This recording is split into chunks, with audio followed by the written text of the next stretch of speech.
Football on Off the Ball. Brought to you by William Hill.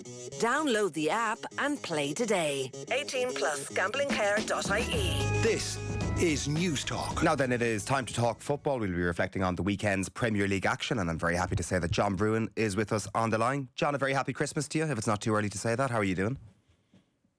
Yeah, I think you might be the first person to wish me happy Christmas, but I don't know what that says about my life, but...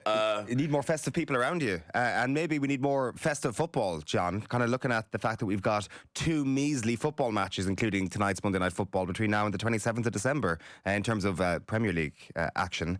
Just, it feels like a dearth of options available to us this Christmas. Yes, well, Boxing Day, or St Stephen's Day, as of course you call it, is a very good part of it. I will be at Macclesfield against Buxton because I just can't help myself. I think it's just the way the Premier League schedule has fallen, Saturday to Saturday. And also, there were those TV deals, weren't there, where the companies would pay to have a midweek round and Boxing Day, and I don't think they have that now, which is interesting. So the thing is, by the time you get to the 26th of December, let's just say football fans are often happy to get out of the house, aren't they? And it serves its purpose there. I say that as someone who will be, by the 27th, I'll be at Brentford. So it doesn't stop for that long, We do have an EFL Cup game tomorrow evening as well between Arsenal and Crystal Palace, just to keep us somewhat sated. Talk to us about this Aston Villa win over Manchester United yesterday. This was one of those where, regardless of Aston Villa's form so far this season, you look at Manchester United in the calendar and you think to yourself, well, they've got a terrible recent record against them. Form tends to go out the window against United and they tend to let you down. Is actually a win over Manchester United something that would really give sort of cause to the idea that Aston Villa are right in this title race? Oh yeah. I think they're the forgotten team, aren't they, in the title race? Because on Saturday, of course, City loom up on Arsenal's shoulder. City and then Arsenal, win, but Villa. It's almost one of the things about Birmingham as a city, or the Midlands as a region in the UK, is that it's unassuming. It doesn't trumpet itself. It's not got the swagger of your Liverpool or Manchester or London, of course. And we're a nation where the regions are. Well, it almost devolved to the point of, it's very London-centric and the media is very London-centric. And having a team from the Midlands in Aston Villa doing really well is a great story for me. I mean, obviously, Leicester are a Midlands team 10 years ago, but it's a neglected region, actually neglected quite a lot by the press. But you've got this team that are playing great football. The manager has his team playing at its peak as a result of the transfer dealings that they didn't get to do.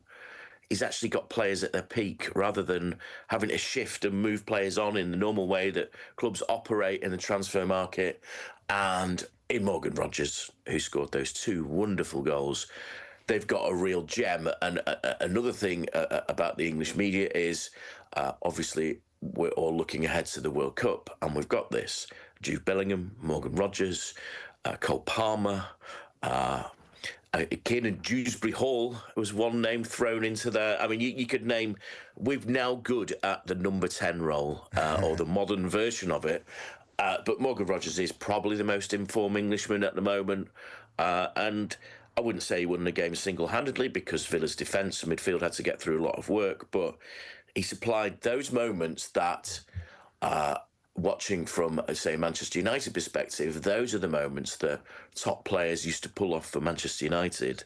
But now it's Aston Villa that are, and they put together that amazing streak of wins. They can be a streaky team. That would be something that I would guard against getting too excited about. That's often the way with Emery's teams, Unai Emery's teams, I should say.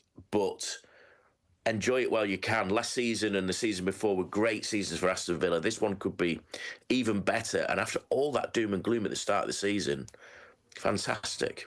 Yeah, like the kind of 2 moments of brilliance from Morgan Rogers is a key component of why Aston Villa are where they are. And something we've been chatting about on the show over the last couple of weeks is the fact that Aston Villa are consistently overperforming their expected goals tally at the moment. I can tell you at this point, when I look at the expected goals difference in the Premier League, I think they're maybe 6th or 7th from bottom at the moment, which I know is something that rubs Aston Villa fans up the wrong way when the expected goals thing is brought up.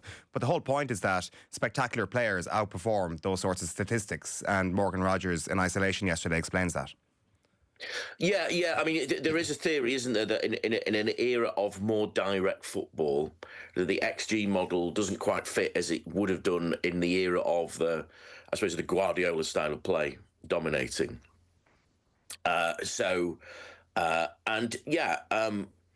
Clutch players have always won titles. You know, let's run through many moments. I mean, we can talk about Manchester City's dominance of the Premier League over many years, but what are the moments that won them those titles?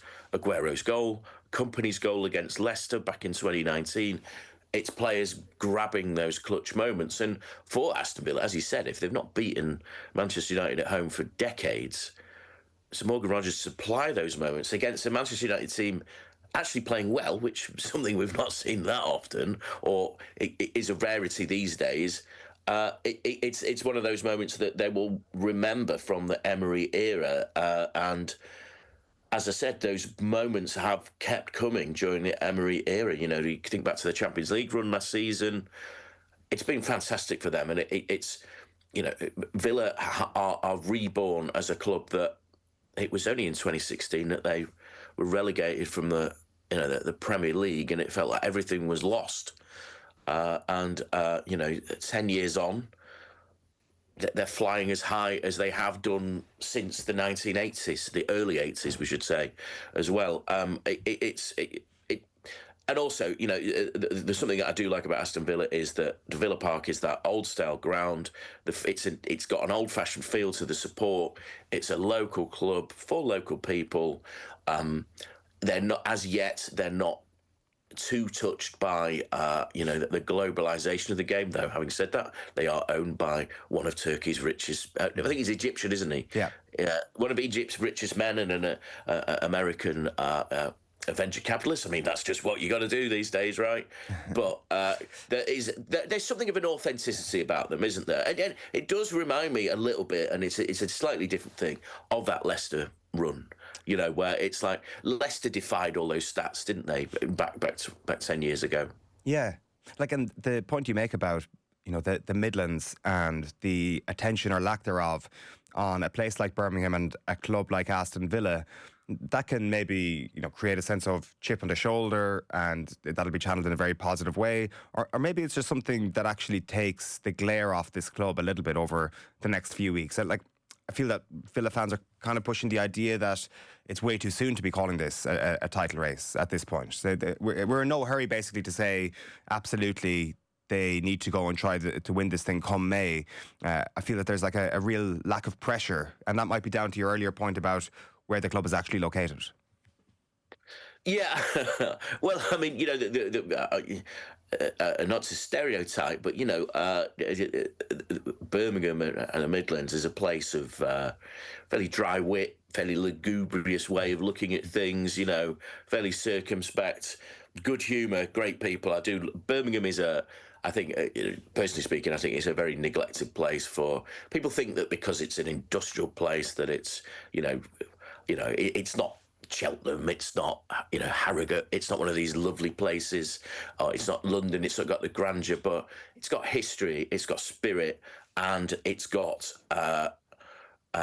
its idea of its self-worth. And the Midlands of Birmingham have always looked after themselves quite well, over the many hundreds of, last 200 years or so, the Industrial Revolution and all that. And it's a place of, they don't get too excited there, but, I suppose that idea that they're not trying not to get too excited, though. We've had a few teams over the past few years that in that first season maybe of trying to compete, or a season of competing, fans try to tell themselves not to get too excited. We were talking about that Arsenal 4 years ago, weren't we? 3 years ago, when they were going for the title, which was broken up by that World Cup.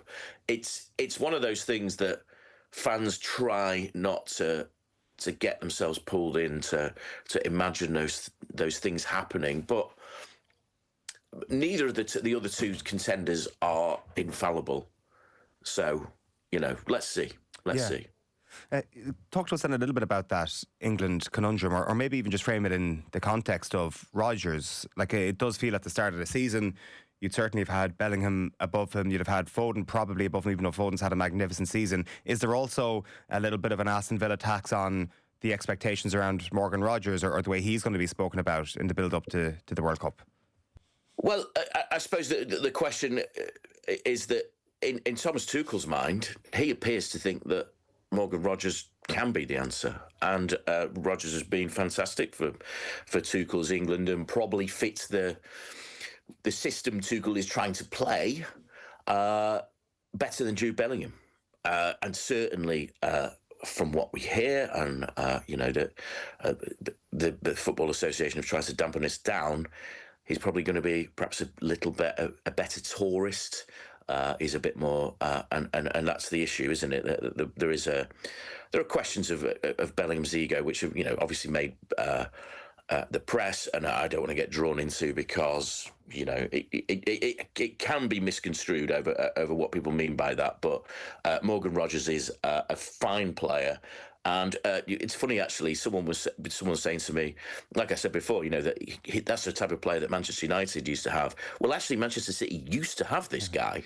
And it speaks to how good that Manchester City youth production line is. Foden is obviously the senior guy there these days. It feels like many years since he's been in the team.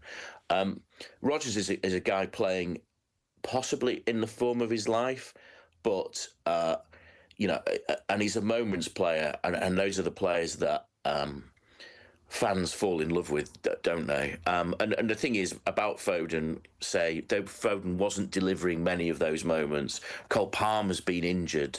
Jude Bellingham is, as you say, in Madrid and had his problems this season over in Madrid. Into the vacuum has come Morgan Rodgers, who's been absolutely brilliant. And is, as I said, the most informed English player of the moment. And all credit to him. It was 2 years ago that he was at Middlesbrough, having to find his way. Very good piece of business by Aston Villa to get a player like that. His talent has always been spoken up by those in the England representative teams, under 21s and that. And he's come through. He's been fantastic. And, I'm not a player for individual awards, but he would be well up there at the end of the season for what he's doing for Villa. On Manchester United then, it definitely felt that if we rewound to a month ago, it kind of felt that they were close to being back, or we had certainly seen a better version of Manchester United than we had at any stage in the previous few years. But all of a sudden, it's not been a very good month at all. Like, if we start with that defeat at home to Everton, and their home form has been a real issue. They're not going to be judged on how they get on at Villa Park this season. For a team that finished in the bottom half last season, to go to Villa Park is a very, very tough fixture. But to lose at home to Everton, to not be able to beat West Ham at home, that crazy 4-4 draw at Bournemouth at home. They now welcome Newcastle to the one game we do have on Stephen's Day this Friday night. And all of a sudden it feels that the positivity that was lurking around the club in early to mid-November, or even as far back as October, that's now evaporated. Yeah, this is the issue with Manchester United post-2013, isn't it? That there are these shards of light. There are these moments where it feels like every one of those managers that succeeded Alex Ferguson, and you include David Moyes in that, there's been moments where it's like, this has turned it around, they're back, and positive noises come from the club. And I always think that this is premature, that, the legacy of success of the club is, you can't just win one trophy, you've got to win two. I mean, you go back to, when United won the League Cup a couple of years ago, and Ten Hag got them into the Champions League, like this celebration of that. And by the next season, the next season, it was, this isn't working. And the club was briefing, but we did win the league. It's like, no, these are not the standards of a top sporting club. You know, if that's in, you know, any sport that you name, you know, from cricket to, you know, GAA to NFL, the biggest teams have to hit the standards all the time. And what's happening with United is, what's interesting is that they're actually more interesting to watch, which is one thing. And I do think that there is an idea that a few people are feeding into the fact that Amorim's system, we know what the system is, but it's slightly loosened up a bit. They're playing a slightly looser style of football. I think they did that at Villa Park on Sunday. The Bournemouth game was enjoyable. I think I saw a clip of you and Jonathan Wilson talking while this game was on live, and I did see you say, "Oh, United have won it." Forgive me, John. Forgive me. It was that's why I'm not a live match commentator. I don't understand the context of the game. No, come on, you know a lot about football, mate. Well, you know what I mean is, it's like United have won it, and the thing is with this Man United team, they've never won it till the final whistle's done, have they? And that's the thing, is that the sheer lack of reliability within the club as a whole, the squad as a whole. I mean, the squad is depleted at the moment.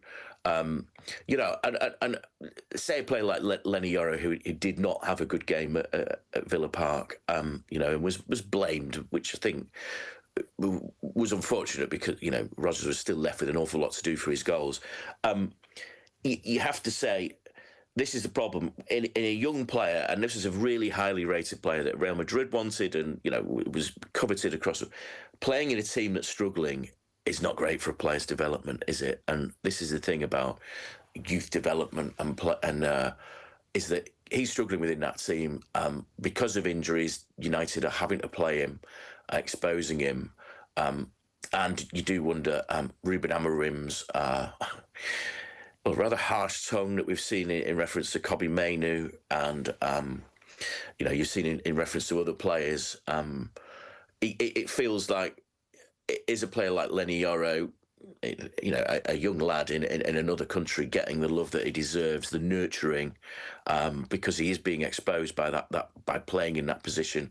Clearly the talent is there, but you have to wonder over the tough love that Amorim gives those players, that where's the team spirit at these moments when the chips are going down? You know, but where does that come from?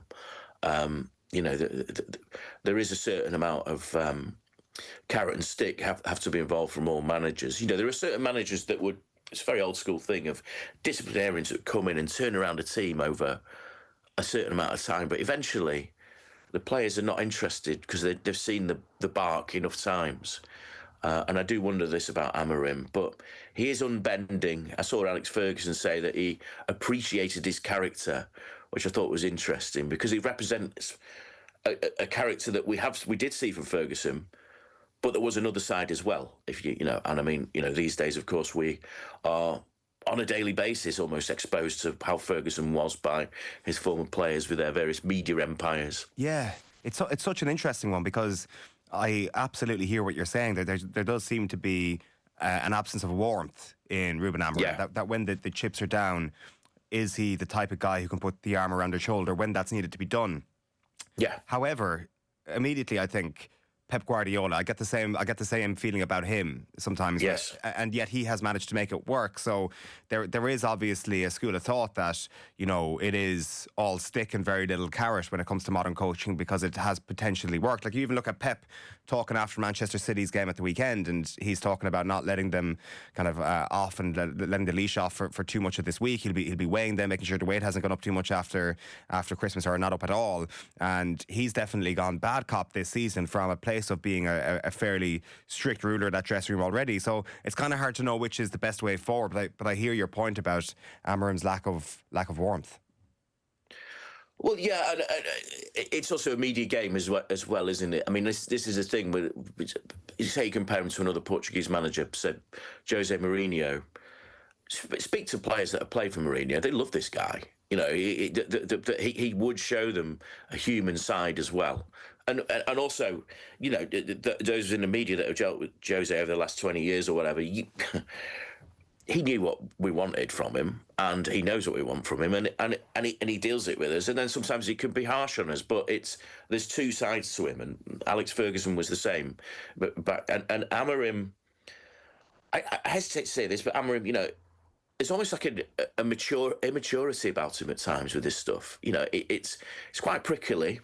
A lot of managers are, but it's like he's in his 40s. He's a father. You know, he was a good footballer in his career. He's lived the football life, but it's almost like it comes as a surprise to him when the pressure is on and people ask him questions, and it's funny. I still wonder about that appointment. I'm still remain to be convinced. I think that will go for most Manchester United fans, but I do think most Manchester United fans are sick of changing the manager all the time and are prepared for time to be given. But as you say, it's not been a positive month. I don't think we're at the point where journalists have to phone up every day to ask whether he's been sacked, which is a sort of death spiral that goes on for all these managers by the end. Yeah. But you know, as you say, on the 26th, if things go badly at Newcastle, then a few of those calls might start having to be made, and you know. It's and as I say, I don't think he does himself any favours in that regard. Broad one for you. Who's winning the title at this point, John? Oh, I think Manchester City. I thought Arsenal at the start of the season. I just wonder about Arsenal's moral fibre and their. I thought Everton, actually, they did a good job, you know. I thought, you know, Jake O'Brien's moment of madness, you know, Gyökeres's penalty was very, very good. Let's be fair about it, they held Everton at arms. Everton never really got near them. Now they were missing, you know, a couple of their better players in Ndiaye and Dewsbury Hall.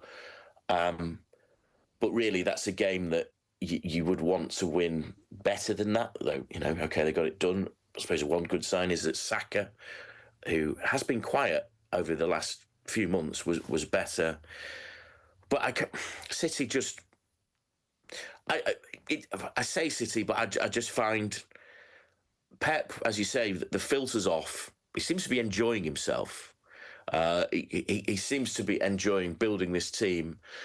It's a common thing, isn't it, with managers as they get towards the end of their careers or into a certain point of their careers that it's polishing up young players to build a team is the bit they get the most enjoyment out of, you know, rebuilding teams. And if it's successful, of course, there's a question: should Haaland break down? Then City's chances are obviously suitably lessened. That's for sure. But there seems a comfort and a relaxation about City that there just isn't about Arsenal at the moment. And I'm surprised about that. But I suppose, again, that may come down to the management, because Mikel Arteta is just one of those guys that, you know, having been in his many of his press conferences, doesn't seem the most relaxed type of person. And while you say Pep is not that way, I think he does surround himself with people that are maybe a little bit better at relaxing the players. And also, if you're in a winning system, as Manchester City have been, it's easier. You get the feeling, actually, though, that if Arsenal get it done this season, then, you know, they could win 2 or 3 titles. But I do think it's getting the first one done. And as we've seen, you know, we go back to Aguero moments, you go back to, you know, Vincent Kompany moments. You have to supply those moments, and they've got enough players to do them. But, you know, is Gyökeres the right man? You know, they are missing Havertz, and, you know, so many questions like that. It's going to be a big question, I reckon, as the season goes on. And look, I know he's had his own injury troubles. He hasn't been available for every game himself, Gyökeres, and he's maybe still in that sort of stage of settling in. But I'd certainly have my doubts that he is going to be the unanimous choice for that number 9 jersey in the medium term. when it comes to the idea of how Arsenal actually handle this and the moral fibre point, I think there's a lot of truth in the idea that they maybe need to run away with the league in the manner that Liverpool did in COVID. And it kind of feels that they look back on the last month as potentially the crucial few weeks when they did not sacrifice their lead at the top of at the table, but the lead was significantly lessened. I think we've almost gone through this moment with Arsenal now of them kind of coming back to the pack. So I don't know, the fact that they're still on top, do we give them extra credit for that, or do we kind of I guess bow down to the inevitability that seems to be around Manchester City at this point? Yeah, that's a good description of Manchester City, isn't it? Particularly Erling Haaland is inevitable. Yeah, I mean, look at those last two games, Wolves and Everton. Not particularly difficult fixtures. I often wonder about David Moyes' approach to these games. He probably doesn't believe almost enough in his teams, and they probably could have got more out of that game. And Wolves was a crazy ending to that game, and it owed more to Wolves being a complete utter mess. It's interesting. And what it does feel is, we talked earlier about how Aston Villa fans are trying to convince themselves that their team is not in it.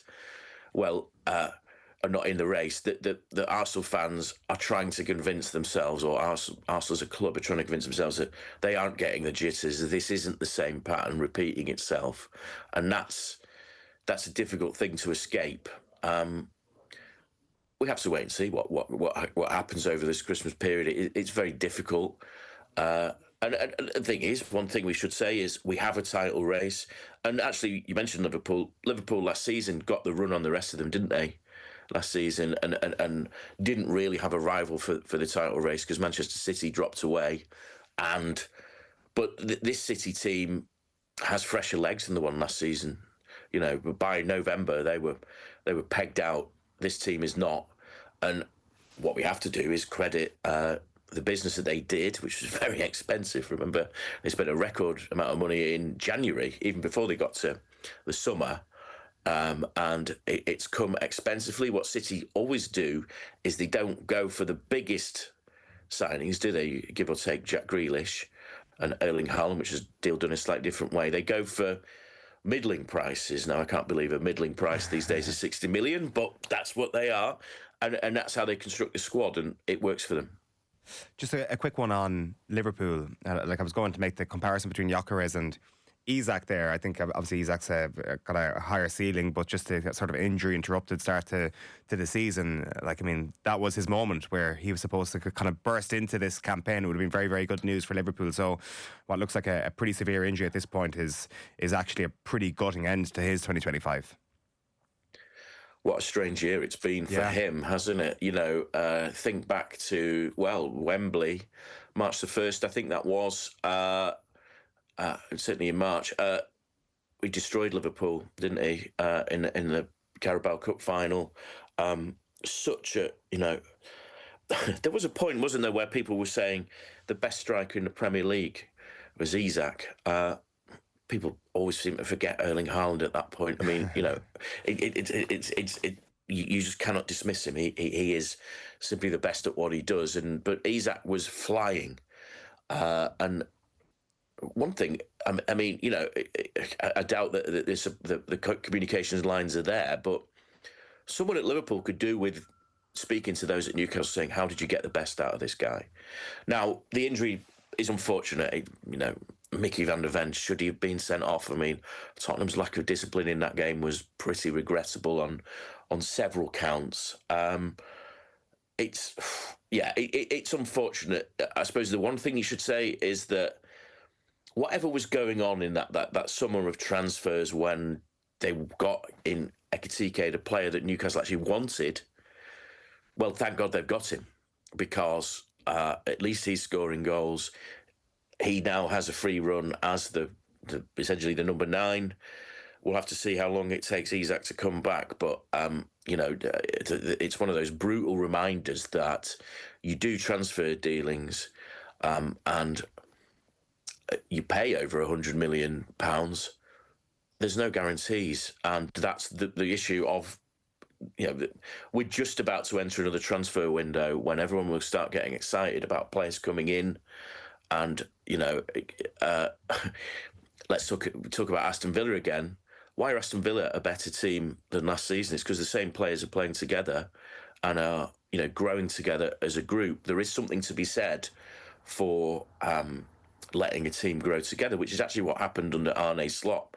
In his first season in charge, he inherited a group that was used to working together. Now, things had to change. They changed too quickly. Isak is now the poster boy for that disastrous summer, and the injuries just made it worse. But at the same time, until that crazy last 15 minutes, when Spurs came back into it, more positive signs for Liverpool. They're grinding it out a little bit.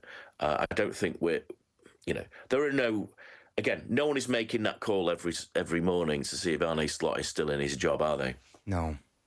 I do want to finish up by asking you about matters at Molineux over the weekend. I know you were there covering Wolves 0, Brentford 2, and you have in The Guardian this fantastic stat that Opta have Wolves' relegation chances down at 99.17%. I would love to know the 0.83% that has allowed them to still have some sort of fighting chance in this division.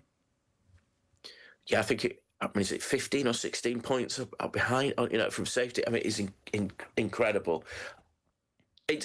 Listen, we talked about the Midlands, and I always enjoy visiting the Midlands, and Wolves especially. That's a proper ground, a proper stadium, proper history, but it's not a happy place at the moment. And empty seats, which you don't necessarily expect. Okay, it's the final Saturday before Christmas, but it was miserable. And Brentford in the first half were not at it. We're not playing particularly well. But once, let's credit Keith Andrews for a good switch and putting Keane Lewis Potter in a position where he could do danger.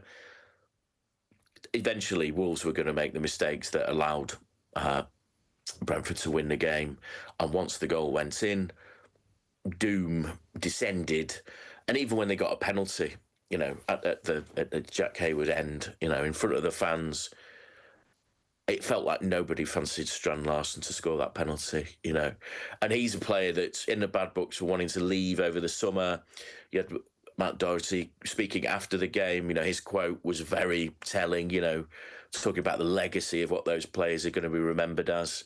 But essentially, he would admit, I'm sure, that he's not been at his best this season, and he's not the player that he was, but he is a Wolves guy. And he knows how much it means. And Keith Andrews himself, of course, was a trainee there, and he was talking about how his sympathies were with the club. And this is it. A lot of the fans' attention was directed to the board, Fosun. Jeff Shee has gone, though still runs Fosun, and is replaced by another Shee, no relation, just a namesake. And I saw him in the stands, and he didn't look too happy. And we've had some miserable campaigns, but this may take some beating. The disaster after disaster, selling players almost every season. We've seen several clubs do this over the years. Southampton being a classic example, but not going down like this in this fashion, and bringing in a group of players that seem to have no aptitude for the Premier League, and just it's a spirited place. Wolves is a great atmosphere when it gets going. The fans will get behind the club, and there's nothing for those fans to enjoy at the moment. And my sympathy goes out to them, because it is a great club, and you can't see anything other than relegation. In fact, as I think I said in that little piece, I think though that 99.17 is a fairly generous.